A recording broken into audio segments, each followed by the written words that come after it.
The last subphylum we'll discuss within phylum Arthropoda is subphylum Crustacea.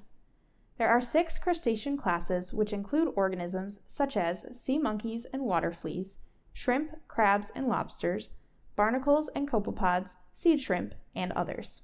All crustaceans have a variety of characteristics in common with each other. For example, all crustaceans are bilaterally symmetrical, segmented invertebrates.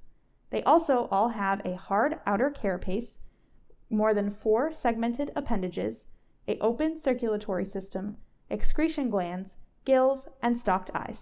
In crustaceans, growth occurs by shedding the exoskeleton and forming a new one, a process called molting.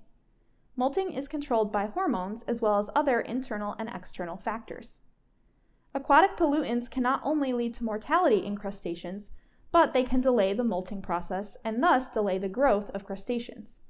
Not only are crustaceans an important part of their ecosystems and habitats, but many people rely on them as a food source as well. Draw an example of a crustacean on your handout and answer the questions. We will also be looking at an example of a crustacean under the microscope. Draw what you see and be sure to label at least one characteristic that you've learned about crustaceans. Here we have an amphipod. This is a crustacean belonging to the class Malacostraca, so it is most closely related to lobsters, shrimp, and crabs.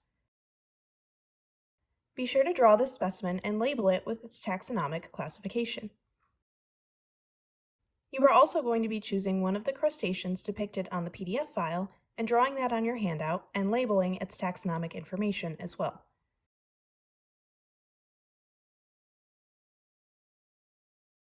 Once you are finished with the drawings and you answer the questions, you can move on to the next station.